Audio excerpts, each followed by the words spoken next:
his hand at poetry and successfully, I would say. Yes. He wrote a novel, he has written a history. And not when we speak of poems, we need to tell our students not that he wrote an elegy, he wrote a poem for children. So he was well versed in many fields of English literature. Very true. So that goes to prove what a great writer he was. Yes, ultimately. but of course, I would say that he found his success as a dramatist, perhaps. I hope I'm not being biased, because of course he's well known for his Deserted Village as well. Right. We'll now come to a short discussion, madam, of Restoration comedy, because She Stoops to Conquer was written after the Restoration style. Yes. So, what was Restoration comedy all about? Students, you need to remember that the Restoration age actually began in 1660 with the restoration of Charles II. If you remember, Charles I, Charles II's father, was exiled to France. Right. And on his return from France, the monarchy was restored, hence the age gets its name, Restoration. Right. Now, it is a Restoration comedy, as Goldsmith attempted to bring back, was the Restoration type laughing comedies. Okay. Now, we will see in the following slides that Restoration comedy tended to be vulgar, and that is why it was replaced with the sentimental comedies. All right. If you can see the third point, this was in fact a reaction to the didactic and sentimental comedies being written in those times, that is followed by the Restoration age and during the Augustan age, which follows the Restoration age. Okay. If we can go on to the next slide. Now, She Stoops to Conquer contains traces of sentimental comedy, yet marks important departure from the form. This sentimental comedy is the comedy which was basically generated by Richard Steele. Yes, exactly. Okay. And Goldsmith and Richard Sheridan. If you remember Sheridan, who has written many dramas. Very popular The ones. Rivals Right. is one of his popular dramas. Both of them drew upon Restoration comedies which mocked the social mores and behavior of the upper classes. Okay. Restoration comedy itself, if you remember, is also known as the comedy of manners. That was the most popular type of Restoration comedy. And all Restoration comedy of manners mocked the upper classes, the upper social classes. Manner, because they tended to mock the manners or behavior of the social upper classes of the time. Okay. Yes.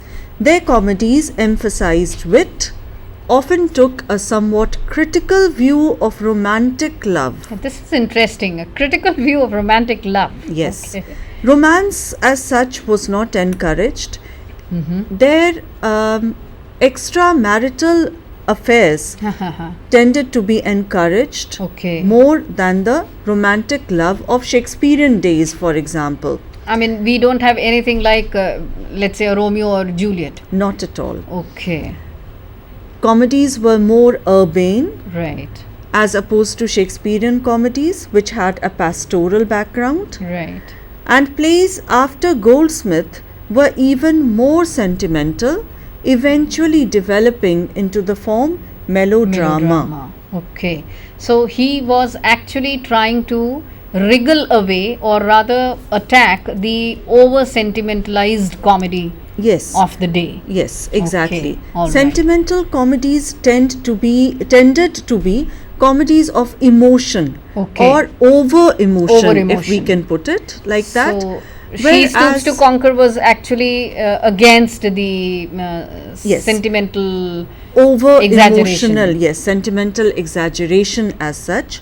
And Goldsmith appealed for a comedy of humor rather than just sentiment. All right. We have to understand, students, that comedies tend to attack the vices of the characters, Okay. whereas sentimental comedy tended to praise the virtues of the characters. Okay. This is where the sentimental comedy, Comedy and- differs from other types of comedies.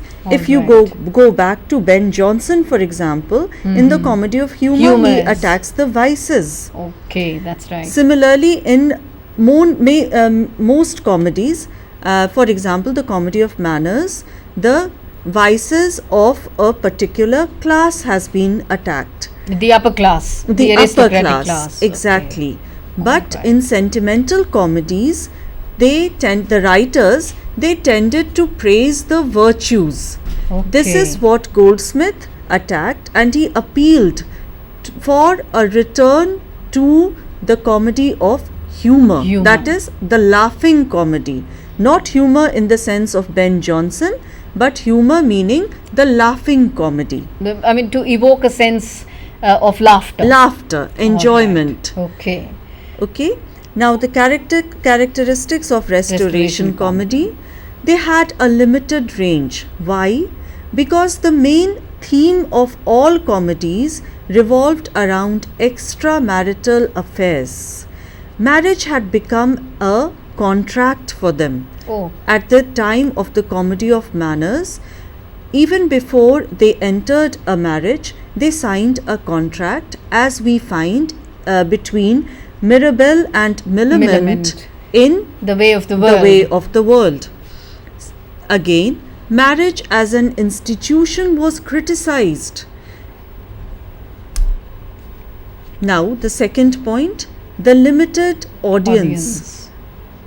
Who comprised the audience? The upper class, the idle rich, aristocrats, people who only believed in amusements had very little regard for morality and were shameless in their affairs. So these were the people who were flocking the theatres To to the watch theatres. plays. During Shakespearean days, Hmm. remember students, the audience was illiterate.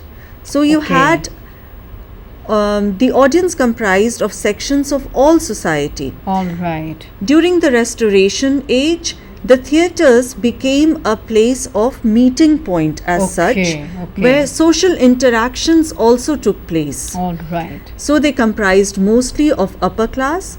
And one more thing that we need to remember here is that for the first time, people started paying to watch a play. Oh, so far there was no payment. No. People would just gather in a theatre. Yes, and this was Okay. also the time when women or actresses started acting in plays for the first time. All right. During the Shakespearean days, remember students, there were no female actors on stage as such. That is why you will find that in all Shakespearean comedies, the heroine will change into the attire of a boy. Boy. For example, Portia changes into a lawyer's dress In Merchant of Venice. in Merchant of Venice. Viola disguises herself as her brother. Brother. This was one of the reasons. But during the Restoration age, actresses started coming onto the stage, All and right. one of them, of course, was Mel Gwyn, who was Okay. also Charles II's mistress. Mistress. All right. Now, witty obscenity. Dialogues were witty but vulgar. They were vulgar to such an extent that people stopped going to the theatres with Oh. their families, and eventually this led to the attack by Jeremy Collier. Yet plays are well known for their verbal brilliance and intellectual agility in dialogue. Yes, if you remember the dialogue between Millamant and Mirabell, one of the best examples of verbal brilliance can be found there. Skillful use of wit and repartee. Whoever was wittier won the day. Okay. Immoral and licentious. Yes, characters were shown to indulge in various affairs, not just one. Okay. Immoral dealings, and were given to physical pleasures of life. Theatre, in other words, or rather drama, in other words, had become pretty immoral in nature, if I Yes. may say so. Most husbands of the Restoration plays feared cuckoldry most of all. Okay, all right. So that was we will just go through the characteristics once again. That was the limited range. We had limited audience, witty obscenity, immoral and licentious plays. This is a look at the Restoration stage for you. Okay, and there, right in the middle of the audience, the people who were sitting below, they were considered to be, that was called rather the pit, Exactly. and the surrounding arenas were boxes wherein it was reserved For the sometimes upper for the aristocratic very class. rich. I mean, the more money you have, the better position you get on those boxes. And of course, on the topmost far corner, you have the royal box. I mean, that means the king or the queen would find it there. So this was one. This is one picture. These are the costumes Oh, through the ages. through the ages. In the alright. first, you can see 1665 to 1700, 100. that is the Restoration age. Next to that, 1700 to 1730, 1730, the beginning of the Augustan age. Right. A little later, 1730 to 1775. And remember, this was the time for the coming of the opera as well. The opera was okay. popularized. All right. Then 1775 to 1789, that is the years when She Stoops to Conquer was written. Okay. And of course later 1789 To to 1800. 1800. So we find a century and a half, and the costumes and the changes, I think it's taking. If you look at another picture, which is a little smaller on your screens, but that shows the Grand Theatre. This is the life and art in Georgian England. Why do we call it Georgian, ma'am? Because George V was the ruler at the time. Okay. And we know that in English literature, several periods have been identified All with right. whoever has been on the throne. As for example, is Elizabethan era, Okay. Victorian era. Okay. So this was the Georgian period. All And this right. was also the same period you need to identify with the American Revolution. Okay. Of course, it was across the Atlantic. Yes. Yet it was having an effect on England's life, political Definitely. life, social life. Definitely. This was also the time of the Industrial Revolution, and Britain was undergoing an absolute transformation. Okay. Wide network of roads and canals connected villages to the cities, and as we mentioned earlier, this Right. was one of the reasons why the villagers started flocking to the towns and cities. Okay. Okay. There were, of course, migrations from villages to towns as people went there in search of work Work. and better standards of living. As we have already said, has been shown in Goldsmiths, So this The is what Deserted Village. exactly. This is what we get in the deserted village. Okay. The literature of the period, literature of wit grew popular. It was concerned with human civilization and social relationships. So witticism still continues not only in the plays but in every other aspect of literature also. The same wittiness continues. Definitely, and of course, we need to remember that this was the time when the novel became popular. Okay. Okay. Richardson brought the novel, and of course, the four wheels of the novel, if you remember, students. Richardson, Steele, Smollett, and Sterne. Sterne. They popularized the novel form. Okay.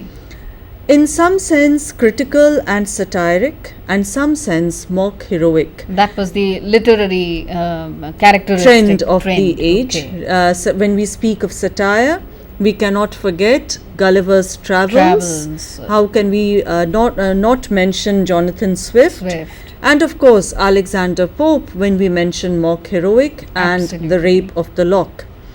Literature addressed to highly sophisticated and cultivated literary readers from middle and upper classes. Classes. Madam, this was the age when the middle class rose to power. Till now, Okay. the aristocratic class had ruled the day, but now, with the coming of the Industrial Revolution, the business class or the middle class became more powerful in England and Okay. all over Europe, which gradually started seeing revolutions of this sort. What is interesting is, if you go back to the slide, the last point on the slide was very interesting. Literature addressed to highly sophisticated and cultivated literary readers. Yes. This is in stark contrast to what kind of readers we had in the Elizabethan age, for example. Definitely. We had the common man who was being addressed again and again. In fact, even by, let's say, somebody like Vyat and Sari, Shakespeare, they were writing poems, they were writing plays for the common man, Yes. for the man who was maybe a peasant. However, this is very interesting that now 2 centuries almost, or maybe at least a century and a half have gone by, and now we have literature being addressed to very sophisticated class of people. So let us go to a few more features. This is expanding publication and numerous readers, which was widening the scope of literature. The more you have, more number of people you have reading literature, obviously the more publications will get produced. All thanks to the printing press. Absolutely. And what is the second point again, what we were just talking about? Literature represented urbane enlightenment, humanistic learning and good taste. Finally, in England, we have literature which is being catered to very sophisticated class and which in itself is refining itself. And literary themes included men and women from the actual world. The fairy tale imaginations were really on the decrease, and we have reality now, seeping in, so to speak. Yes. And we need to mention here also, we have mentioned the Industrial Revolution, we Right. mentioned the American Revolution. Absolutely. Remember, students, that the French Revolution was just round the Round corner. the corner, exactly. 1789. Exactly. And the French Revolution gave the concepts of fraternity, equality, and Liberty. the liberty. And these were things that was reflected in the writings of the time as well. Very true. This is the end of an era where Industrial Revolution literally changed